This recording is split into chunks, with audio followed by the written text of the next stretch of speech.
Okay, let's start. Thank you for coming, everybody. I don't think I'll be surprising anybody if I said this is a larger audience than I was expecting. This is good. Clearly there is a real appetite for talking about debugging, or at least listening to me talk about it. We don't really talk about debugging much. I mean, if you look at the sessions that we've got around at FOSDEM this year, you'll see all people talking about all these cool things that they've invented. But everybody in this room who does this for a living or who wants to do this for a living knows that debugging is a really large part of how we spend our time. It's one of the crucial skills that every working programmer must have. And I don't know that it's been a long time since I've been in any kind of college, but I don't know that anybody in any college seriously does this as a course. It's just one of these apprenticeship things, so that once you've qualified as a computer scientist or computer engineer or whatever you are, you then go into industry and then you talk about debugging. And then you learn it from a master craftsperson, and you learn how it really gets done. This is interesting. We should talk about debugging more. So this talk is about a particularly difficult bug. I've been in the industry working professionally as a programmer for 30 years now, and this is the most difficult bug that I ever managed to fix. In fixing it, I had to use every debugging tool that I know of. So it's a useful tour of the sort of debugging tools that you've got, debugging tools that are part of OpenJDK and so on. So, this bug report dropped into my inbox one day in October. Intermittent ZV running parallel GC. So we're seeing seg faults, memory access violations, running spec JDB 2013, which is no longer available, I have to point out. So it's a weird piece of software that you can no longer get. You have to just have it. It only occurred on Partner X hardware. It was secret at the time who it was. I can tell you now it was Cavium, and I can tell you that because I'm going to skip forward and tell you it wasn't their fault. There was nothing wrong with their hardware. It was just that we'd only actually seen the bug on their hardware. So it only occurs with the parallel garbage collector. Hotspot has several garbage collectors built in. Is it 5? I can't remember. Yeah, probably 5. And the bug that we've seen was only with the parallel garbage collector. The frequency of the crash is about 1 in 2 runs. Okay, now I'll tell you now, it can take an hour to run spec JDB 2013. So maybe, if you were lucky, you ran the program several times, you would get it to fail once a day. This is the command to run it, which is basically telling you that you want to run a 50 gigabyte heap with a lot of fork join workers, so a lot of parallel threads. So this is a bug that only exhibits itself on a really big machine with a lot of processors. So the question came up on Quora long ago. What is the worst ever bug?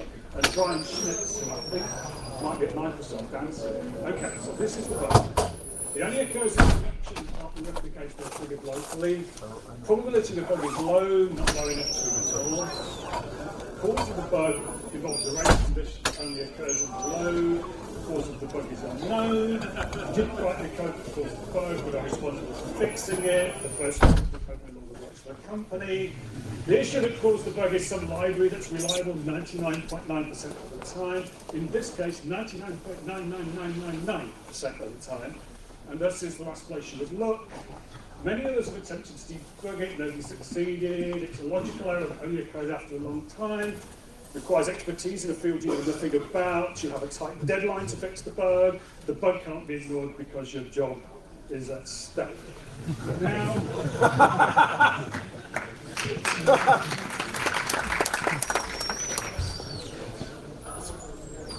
let's have a look at this particular bug.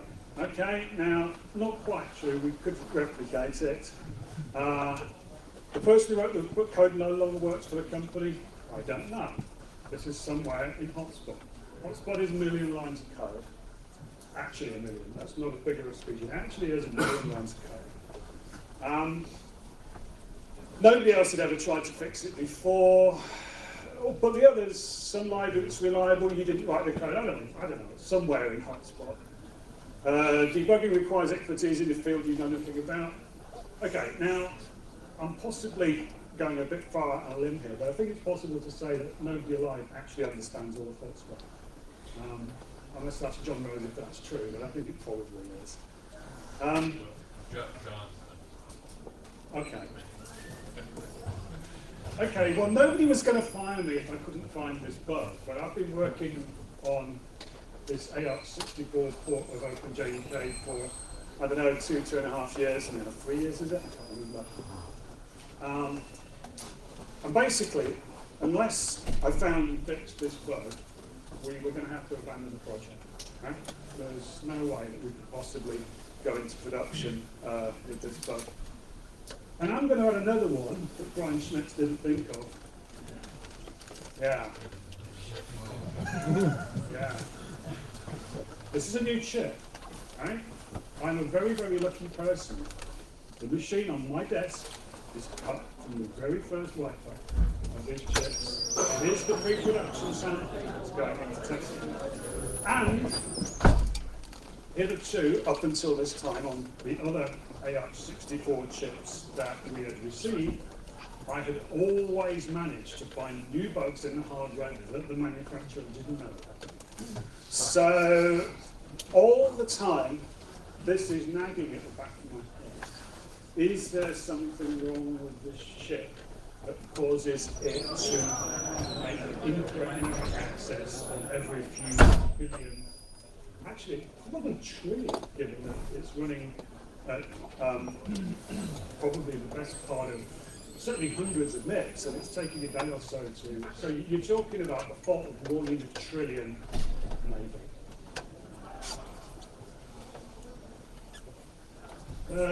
Yeah, Dave Dice at Sun Later Oracle has actually said that Java will find hardware bugs that pass very severe tests and don't affect the OS kernel. So you can have a hardware which seems to be running Linux brilliantly, and you run Java on it and it will crash, and it's because of the bugs in the hardware.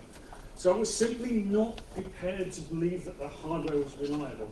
And this is a really, really, really bad state of mind to be in when you're debugging. If you're searching for a bug, you've really got to believe it's a bug in a piece of software, even if you think, well, you know, because otherwise it's very hard to motivate yourself. You'll just say, oh, the computer's broken. Which, you know, usually for most people here, you will be working on computers that have already been properly designed and built and all the rest of it. But I'm not. I mean, this is really new stuff. So I tried to forget that the hardware wasn't reliable. I'm trying to do some kind of auto-hypnosis thing. Stop thinking that, stop thinking that, stop thinking that. Look for the bug in the software. But it's always in the back of your mind when you go to sleep at night. You've just spent the last week looking at this thing, and it's probably a broken computer. So it is. So, here we go. This is what debugging actually is. First you have to introduce the problem. You have to gather clues, look at the data, you come up with a hypothesis. You try to prove that hypothesis wrong. If you succeed in proving yourself wrong, you go back, you iterate until you can no longer prove your guess wrong. Now, this is perhaps slightly non-obvious, this three thing here. The people who are not so experienced and perhaps not so good at debugging often try to prove their own guesses right.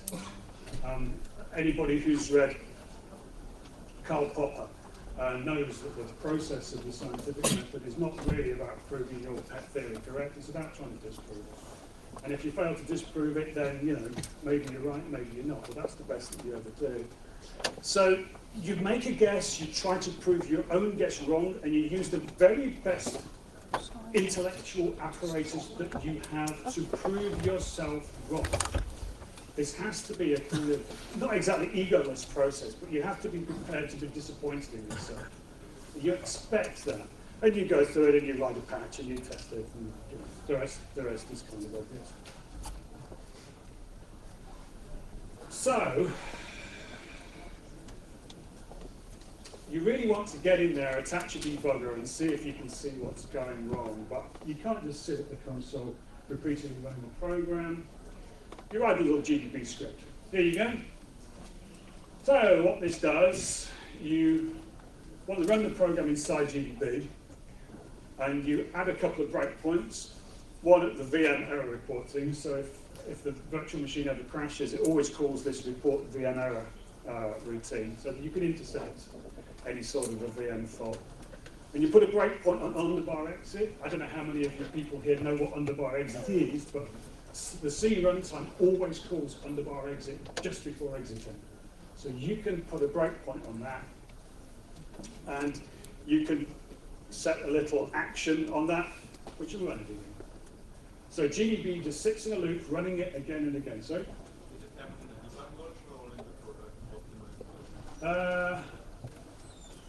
it took so long to run that I still don't know. It would have been so much slower to reproduce the bug in the debug version that I never even tried.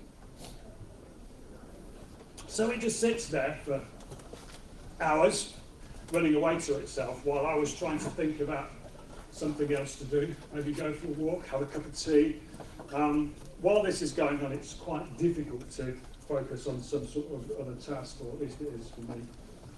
Anyway, hours pass, and finally, kabang! It's hit there inside the debugger.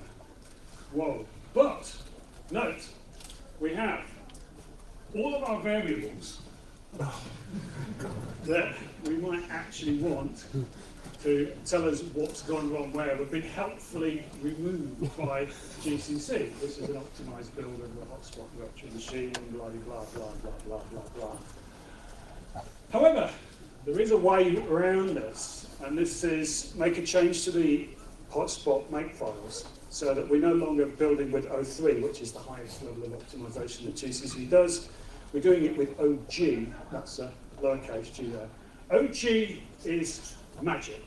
What GDB actually does, it does lots and lots of optimization, but you've still got a hope in hell of debugging. It's not perfect, but it means optimize with proper debugging information. A lot of people don't know that's there. It is fantastically useful. So, run it again, hours pass, kablooey. Whoa! We haven't quite got everything, but we've got something. And we can now see, at least we've got some idea about what objects the code is actually looking at. And note that it's actually crashed this time in native code. I ran this several times, and sometimes it would crash in native code, sometimes it would crash in compiler-generated code, sometimes it would crash in the interpreter. All that we actually know then is that there is a bad pointer somewhere from somewhere. Okay, the first thing to do, generate core file in GDB, and that takes the process image, saves it on disk, so you can come and have a look at it later. Even just doing this takes 10 minutes. That's 10 minutes of solid time writing to the disk. A 50 gigabyte heap is huge. Most of the tools that you've got are going to take one look at 50 gigabytes.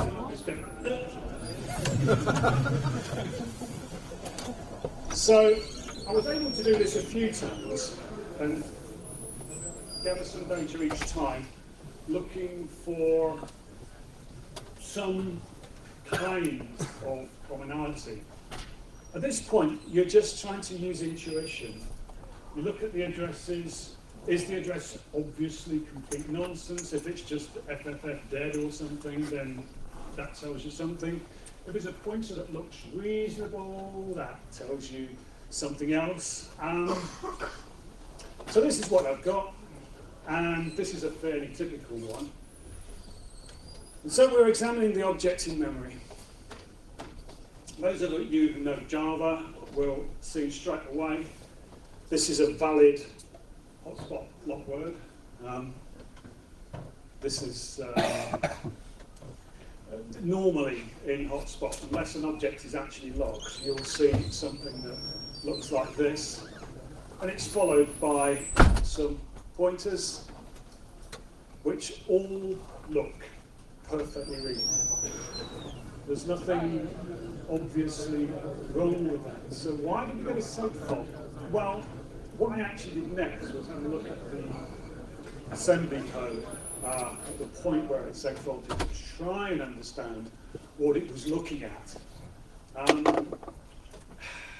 It was not clear. They were getting a bad pointer somewhere. Okay, so I spent a day or two looking through the memory, because by this time I had actually managed to capture several images. So simply telling you that tells you that I was already quite a few days in. So I got memory images and I could see where the bad pointer was, but it was kind of becoming clear that by the time the segfault happens, the evidence that you need has gone. Somehow you're almost going to wind back time, but because this is a machine with a huge number of cores and big memory, there's no way you could possibly save all of this stuff. So it's segfaulting in different times. Usually, for most bugs that I see, I would have fixed it by now, right? And this whole situation, was something that I was actually fairly unfamiliar with. I'd normally be able to get some clue by now. So, HSDB to the rescue.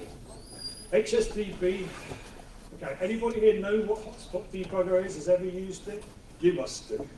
No? No? Right, okay. HSDB, it's the hotspot debugger. It's a GUI tool that allows you to inspect either a running hotspot or core file, or you run it. Yeah, this is how you do it. It's part of OpenJDK. And it gives you a groovy multi-windowed interface, which allows you to do things like look at stack traces, inspect objects, inspect classes. The resolution's too bad for you really to sit here, but you get the idea. Any entity that is at all interesting in the hotspot virtual machine, you can look at it and click it and probe it and see where things go. You can see whether an object is alive or dead. You can see whether a pointer is valid or not. This is actually the object that I was just showing you in GDB. It's too small for you to see here, so here's one I prepared before. There's a zoom in on that. I don't know how many of you can see it, but here we go. So somewhere in this object, we've got an object pointer, which Hotspot Debugger says is a badoop. And what badoop actually means is this pointer does not point to an object, which is sort of universal rule in Java. Pointers always point to objects. So even what is interesting though is that this badoop, even though it's valid, it doesn't point to a valid object. It does point into the heap. It does point into a valid region of memory. So it's not a wild pointer pointing off into nowhere land. It's pointing into the heap, but it's not pointing at the start of an object.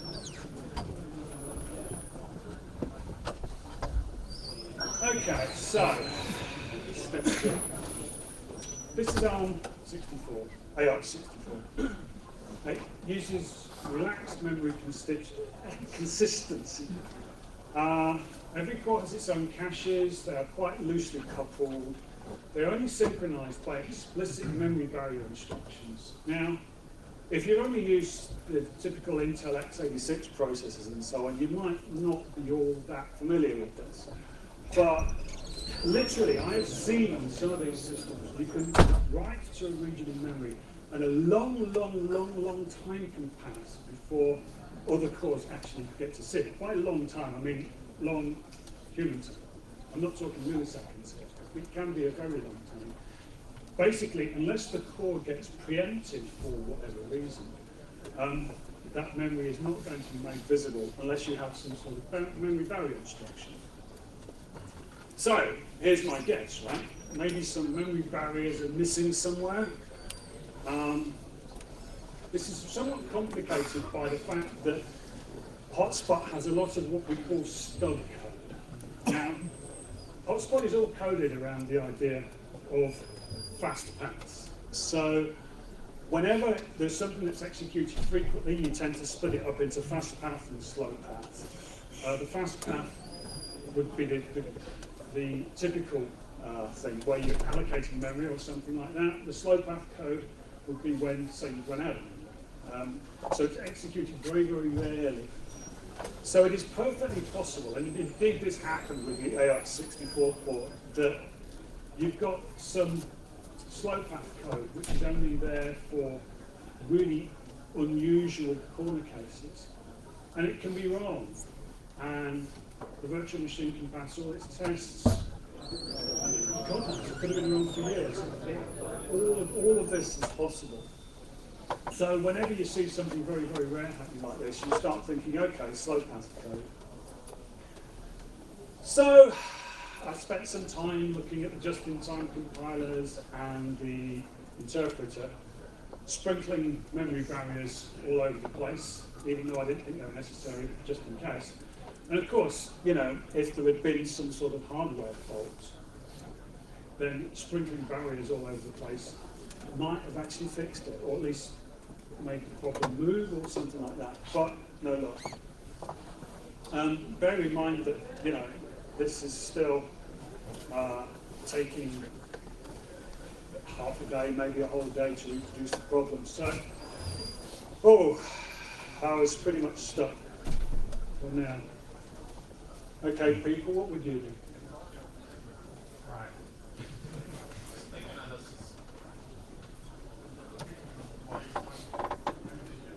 Sorry?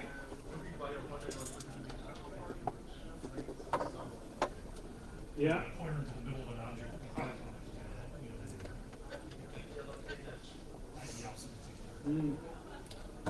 Well, somehow, whatever the guess is, I've got to find a way to prove it. I'm not familiar with OpenJDK. Could you log if that pointer had ever been a valid pointer? Like log all the oops, the valid oops that were ever created? Oh yeah, absolutely it could.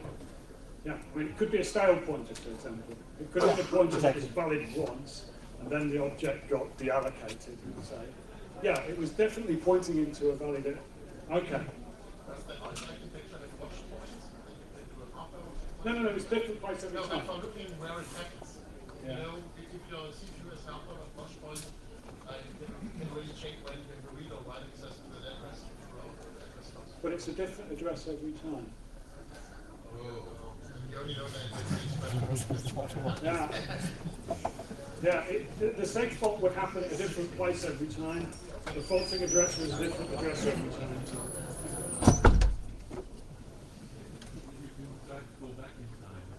Yes.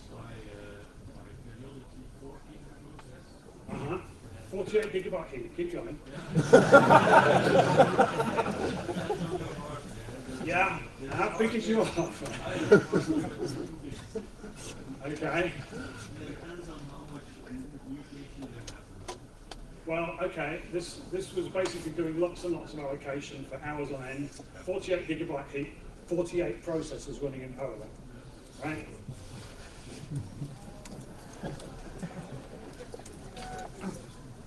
Okay, so one thing that I had noticed, it seemed to be clear that the pointer, the object that was bad, and also the pointer that was bad, was in what we call the old generation of the heap. Hotspot Debugger told me that. I wouldn't have realized otherwise, but Hotspot Debugger has a very nice little function called Summarize, which will tell you what regions are where. And I've run it now maybe 6 times or something. I had to stop deleting core files because, you know, they were huge. But enough information I've got was that it seemed to be that this was always in the old generation. Now, a generational garbage collector works on the hypothesis that almost all objects die young.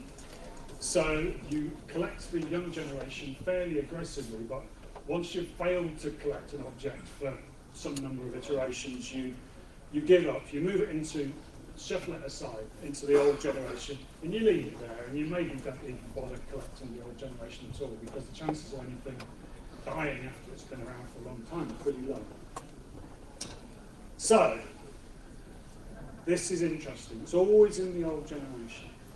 So maybe I can guess just out of there that the problem is somewhere in the garbage collector, and it's something to do with old generation collection.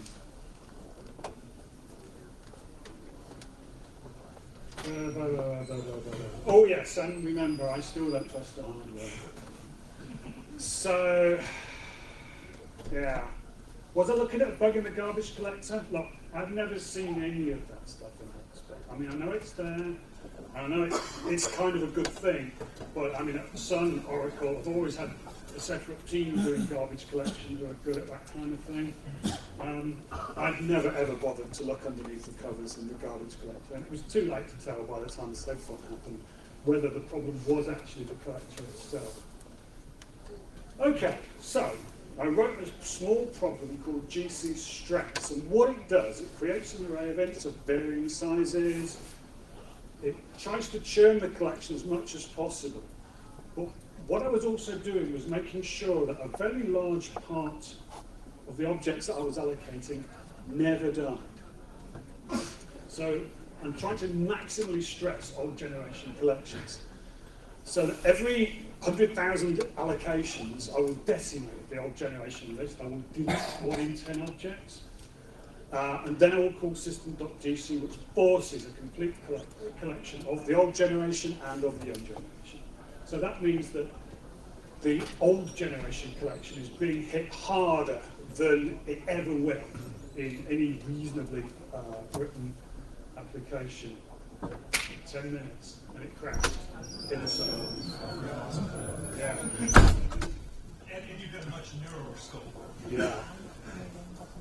Now, this didn't really prove it was to do with an old generation collection, but it's a damn good clue. I think I'm really getting close. Okay, so back to the back to the debugging thing. Come up with a hypothesis. Okay, so I can now run it pretty quickly, again and again, and I can start coming up with a hypothesis about what the cause of the problem was. I mean, remember that I hadn't really started looking at the garbage collector yet, so I could run it many times looking for clues.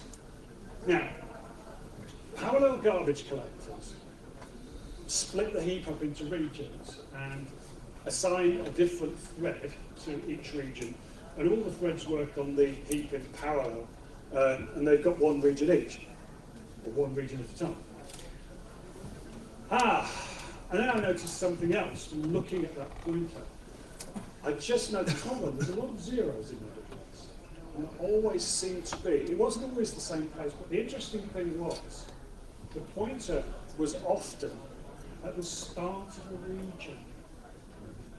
Now, maybe I should look at the code that's allocating work to the GC's workspace, because if you remember, I was talking about relaxed memory consistency earlier. Maybe there's a missing memory barrier somewhere when regions are handed out from one thread to another, or handed out from the sort of supervisory thread to another. So let's have a look at the code which is actually doing the load balancing between the threads. Alright, so the parallel GC uses a very clever algorithm called work streaming. You'll see this in many, many parallel collectors, probably every parallel collector in the universe actually. So each thread has a queue of things that it has to do. Each one is a region to mark or compact. Regions are put on the queue of the current thread, and then other threads come along and steal. Work stealing is a beautiful, beautiful algorithm. It's very, very simple and gives you near perfect load balancing between multiple threads for really almost no cost at all. It is a real piece of genius. If you're the sort of people who have a favourite algorithm, you should have a look at it. And just to interject, work stealing has applications far beyond collectors. Oh, It's just yeah. all overlays. Yeah, yeah. Work stealing is awesome. Okay, now work stealing queues are implemented with a lock-free algorithm, which is doing kind of compare and swap operations and all the rest of it. So, again, relaxed memory model. When you write into memory, you only write your local cache. To ensure that other threads observe your writes and reads, what it means to observe your read is too complicated to go into. You must use memory value instructions. So, historically, Hotspot has been mostly run on systems, Spark and x86, that implement total store order. Now, total store order means that if one core writes into a bunch of memory locations, every core observes that set of writes in the same order. That is not true on AR64. It randomly scrambles them into some order or other. So I had to consider the possibility that the lock-free implementation of work stealing was actually wrong. So what do? You try and prove that hypothesis wrong. And the trick there is fairly simple. You basically throw locks around everything. So it was no longer lock-free, it was locked and locked and locked again. This is quite a lot of work because you have to find all of the places where your lock stealing queue is accessed and throw locks around everything. And eventually, after a couple more days, I basically ran out of things to lock. And it still crashed. So, it's not. So at least the bug's not in lock-free queues, or at least not only to do with lock-free queues. But, important point here, for the rest of the work I was doing on it, I left those locks in. I'm not going to take them out. Just carry on and look for something else. Because, if you'd taken the locks out at that point because you were convinced it wasn't the locks that were the problem, then you could have found some other bug and you wouldn't have noticed it because it was true. Leave the locks in there. Oh, God, I'm going to have to understand the garbage collector. Okay, here we go. 4 phases of old generation collection are mark live objects, summarize regions, compact regions, and clean up the references. Right, so walk over the heap. Summarize the regions means find all the live objects. You calculate where they are going to be moved to, and this is done in parallel by these parallel threads. You then compact them, again using the parallel threads, and you clean up all the cross-region references. So the eventual destination of each object is decided long before that object is actually copied. This is going to turn out to be crucially important. So, every now and then a pointer to an object will point to somewhere in the middle of another object. At this point, both objects are always in the old generation. This is interesting. There was nothing else for it. I was going to have to write some tracing code and add it to the GC. Now this is problematic because tracing takes time. The GC is a fantastically tuned, hyper-efficient, uber-maximized piece of software. Adding tracing, even very, very low overhead tracing, is potentially problematic. It's potentially going to make your bug go away or move or something like that. Yeah. Oh, as it says.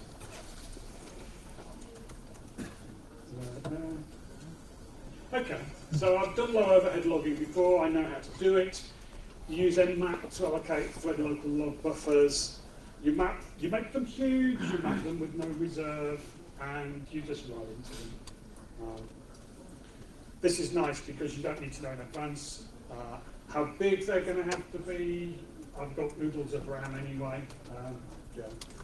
So, 2 log routines, one for a new pointer, which as you can imagine tells you where a pointer is going to be after the object's moved, and the other one for move and update closure, which actually does the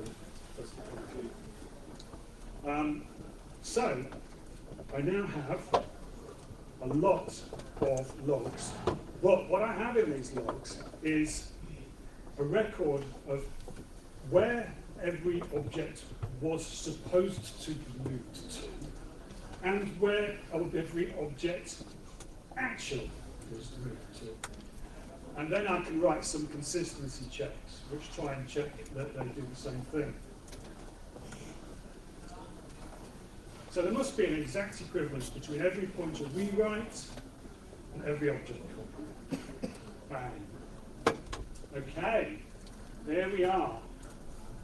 We've got a mismatch. We've got a calculated destination for an object, and we've got where the object was actually moved to. And oh boy, they are actually different. It's 1 in a billion, 1 in 100 billion, I don't know. But it's just a one-off. Every now and then, the destination of an address of an object is wrong. So let's step through this code to try to understand how it works. Because remember, garbage collector is a big, complicated piece of software. When you actually read an industrial strength garbage collector, it never looks anything like the algorithms in the books. I believe Doug Lee has an entire lecture on that subject, which is why algorithms in real life never look like they do in the books. So I'm stepping through to understand it. I'm also stepping through callers to try and understand it. I don't know about you, but I use GDB a lot, not necessarily for debugging. If I don't understand a piece of software, I'll read it for a while, but I'll only get you just so far. Eventually, you just got to stick through. So, I was talking about special case code, corner cases. There is a lot of special case code to handle objects which straddle regions. That is, they straddle the regions which are worked on by different threads. And the way it actually works is that one thread copies half of the objects and the other thread copies the other half. This is very, very tricky. Now, I spent ages looking at this, trying to figure out how that code which copies objects, which straddle regions, might actually fail. But I looked at it, and in the end I had to admit, damn, this is really so despite the fact that I thought that was an obvious smoking gun, you know, it always seemed to be object at the start of a region that was wrong. I don't think so. I mean, I can't know for sure, but I think the code which actually handles objects copied between regions are wrong. Okay, so I carried on reading, and then I came across this gem, and I'm going to read it slowly because it's a beautiful piece of writing. This is in calc new pointer, which calculates where an object is going to go when it's copied. Fill in the block table if necessary. This is unsynchronized. So multiple threads may fill the block table for a region, harmless since it is idempotent. How can you not love idempotency? Idempotency, for those of you who haven't been exposed to it in CS lectures, means that an operation can be done several times and the effect will be the same every time. You think about an idempotent interface, it's something like a light switch that you press up to turn on or down to turn off. That is an idempotent interface. Idempotent interfaces are good. The kind of light switch which is bad is where you look at it, you can't tell whether it's turned on or not, and you have to press it, and each time it turns it on or off with the same action. This is a non-idempotent interface. Non-idempotent interfaces are always a bad thing. Anyway, so in theory, both threads could actually calculate this block table, which is the table of regions to be copied. But they both do it at the same time. And then you set a flag here to say that the blocks have been filled. So if the block table is not filled, then we fill it up. If it is already filled, we just use it. This is pretty cool, right? So most of the time, some other thread has got there before you. So let's have a look at the set blocks filled and blocks filled. This is the code which sets or tests the flag for whether a block is filled or not. Do you see anything interesting here? Memory barriers? Yeah. Do you see anything missing? Memory barriers? Yes. Remember what I was telling you about memory barriers? There aren't any. So the block table is filled by a thread. Then it sets blocks filled. So what can happen? I'll go back to the caller. What can happen here is that some thread will be coming along, it will hit that point and say, aha, the block table is full. And it will then carry on in the rest of the code using the block table that some other thread. But remember that writes to memory are not ordered, right? So this thread which has come along, it says, okay, I can use that block table, sees a partially populated block table. And that block table is telling you where the object is going to go. So there is a brief window when threads are racing where you see that flag is set.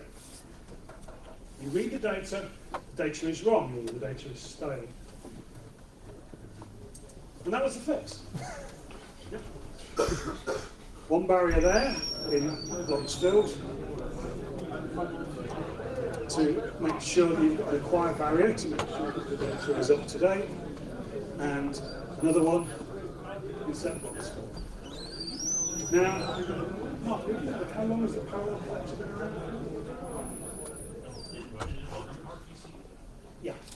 It worked on most ARM systems. Well, I was thinking that the newer PowerPCs had a similar memory model. Oh, it works on most ARM systems. I mean, you're looking at a very small window, and we only saw it on a machine with 48 cores, right? Because that race doesn't happen very often, because the updating of that table it's pretty unusual for two threads to be racing at that point. This is production quality code that's been in every Java system for however many decades, right? At least one decade, I guess. Okay, so, yeah. Time to break out the champagne, maybe? Oh, acceptance testing. But yeah, I'll cut to the chase. That was it. That was all it was in the end. So I'd gone through potentially 1 million lines of code, tracking it down, and found the 2 lines that nobody had ever noticed before.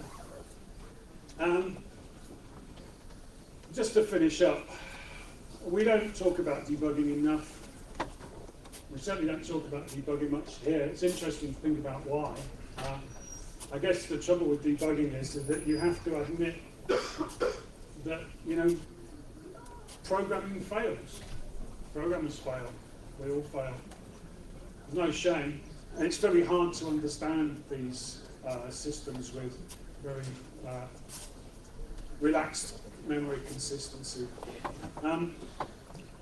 I would like to think that in some small way, I'm going to start a trend here at FOSDEM where people do talk about this kind of thing.